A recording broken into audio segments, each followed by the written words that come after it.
guys, welcome back to my channel. So I'm going to show you how I refresh my curls after sleeping in a curly wig, and then I'm also going to show you a wig that I bought months and months ago, but I'm about to start customizing it and possibly giving it to a friend. So I wanted to make this a dual video because the refreshing my hair is going to literally take 5 minutes, if that. So let's just get started. So if you're curious about where this bonnet comes from, I got it from Amazon. I'll leave the link down below in the description box. So this is the wig that I've been rocking non-stop. And so when I wrap my hair at night, if I'm choosing to keep my wig on, I put a satin or silk scarf around the hairline. That way there's no rubbing or anything from a rougher material, because if you sleep with something rough around your hairline, you're either probably going to lift your lace, or the hairs or the baby hairs or the hairs that are right in front on the hairline will break off, or the knots will come loose and your closure will start balding. Now, I do seal my closures with the Dritz fabric glue, but just to alleviate any problems, I sleep with this around my edges and then I put on my satin bonnet. So yeah, that's what I do. I don't know what everybody else does, but it works for me. So this is the wig. I'm just gonna open my mirror here. So this is what the hairline is looking like still. It's still laid and slayed. Some of the lace is coming up a little bit here, but I could just push that right back down with a little bit of got to be glued.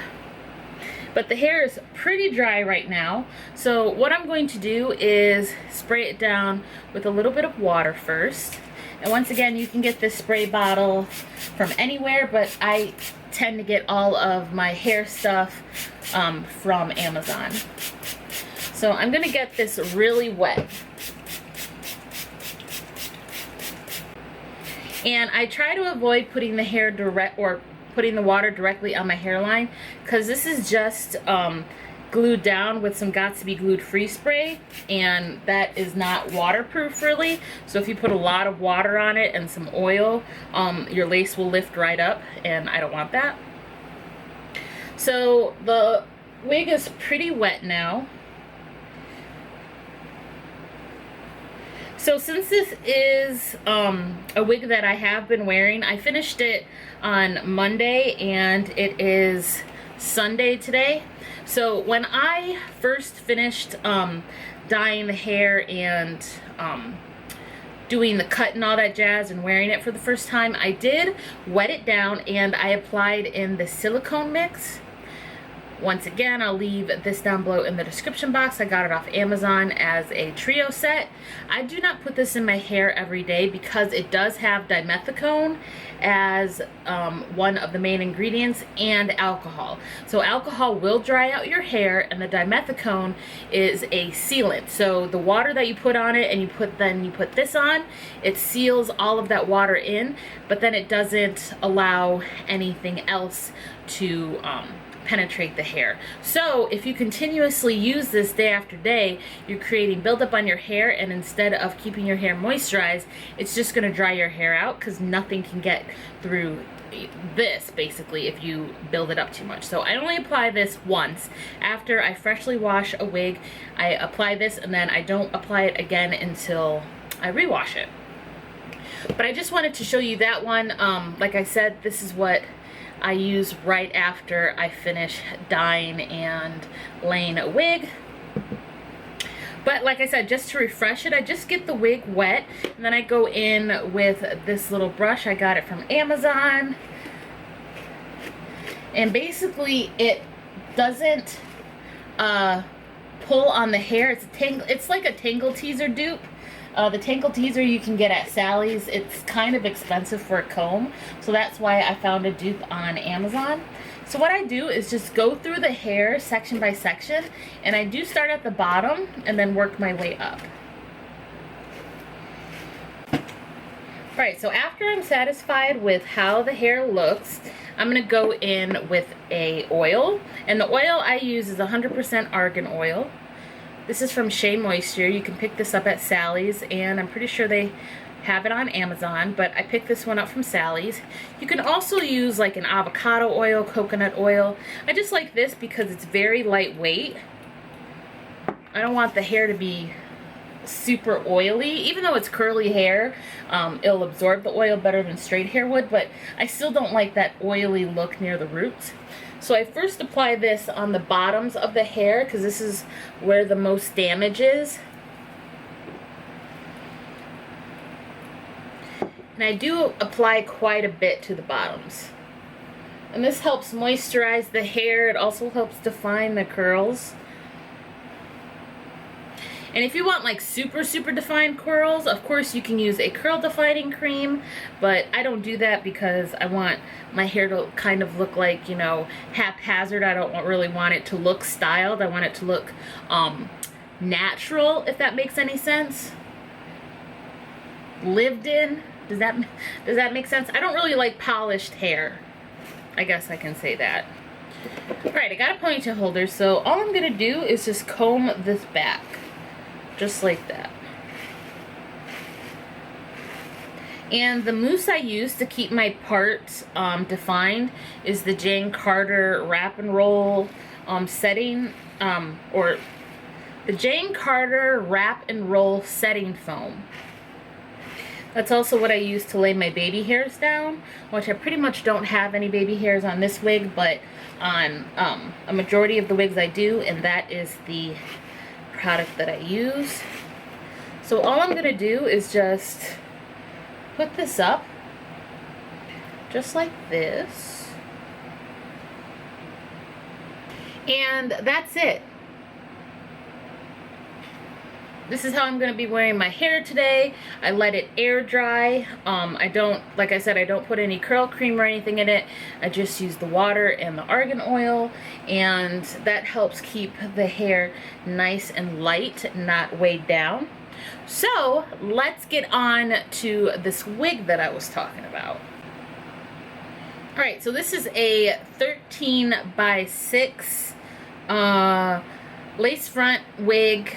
Short curly bob, transparent lace, and it's Brazilian hair with pre-plucked lace front, 150 density. And it doesn't just have 1 star, it has 3.5. But when I first purchased it, I think it only had 1 star. And it only has 3 reviews. So why did I purchase this wig, you might ask? Well, I didn't actually purchase it because I wanted to wear it. I purchased it because I wanted to practice my coloring and cutting. And at the time of purchase, I only paid $81.99 for this wig. And it came with a whole bunch of goodies. So I'll show you that too after I show you the wig. So this is what the wig looks like. I have combed it out and stuff. When it first came in the package, it had more of a defined curl like this, but I have combed it out and then put it back in the package. But this is the hairline when you first get it. Now it is a little bit pre-plucked, but I'm definitely going to go in and do a little bit more customization. It does have a center part right here. The knots are not bleached. And this is what it looks like on the inside. It's got the 13 by 6 frontal, and then it's got tracks in the back. And then it's got 1, 2, 3, 4 combs, and it probably had a 5th comb, but I just cut it out. As you can see, I haven't tried to bleach the knots or anything yet. And this is the back of the wig, and it says Rose Hair right there on the little tag. It does have adjustable straps. When I first unboxed the wig, it didn't have a smell or anything. The hair feels really soft, but I haven't put water to it either, so I don't really know what kind of wig this is. I will be filming the process. I'm going to be lightening it with a little bit of bleach, and then I'm going to be putting a red color over it. So I will be showing you that entire process, and we'll see how well this wig takes bleach, and if the knots lift and all that jazz. But this is what it looks like, and I got this in 14 inches. Of course, it's 14 inches when it's stretched, but I've been really into curly hair lately, obviously, so that's why I've been really getting a lot of curly wigs. So this is going to be my next project. Oh, and I forgot to tell you, the lace is transparent. So I don't know where I put the other items because it did come with a rat tail comb, it came with a wig cap, 2 alligator clips, and an adjustable elastic band. Even though on the wig I don't see where you would put that elastic band. I thought maybe there'd be loops in here, but it looks like you would just have to sew it on. But it did have like the bra strap closure, so you can adjust it to be tighter or looser depending on your head size. I have not tried this wig on or anything, so like I said, I'm not planning on wearing it in the first place. I guess it really depends on how it turns out. Maybe I will keep it, but I did purchase this just to practice on. So we're going to transform this. I'm not sure what cut I'm going to do, but I am 100% sure I'm going to give this some bright red highlights, and then some low lights, some burgundy low lights, and then just have maybe a little bit of a red brown in there. I'm not sure yet, but it's going to be bomb because I've been doing a lot of color lately and it's been turning out great. Even if there are mistakes like this hair kind of was, it still looks good. So I ain't complaining. Anyway, if you want to check out that wig, I will leave it down below in the description box, and everything I've talked about in this video will be down below in the description box. If you have any questions, just go ahead and leave them down in the comment section and I'll be sure to answer you. So if you like this video, please give me a big thumbs up and press the subscribe button down in the description box so you don't miss any more content from me. I hope to see you in the next video.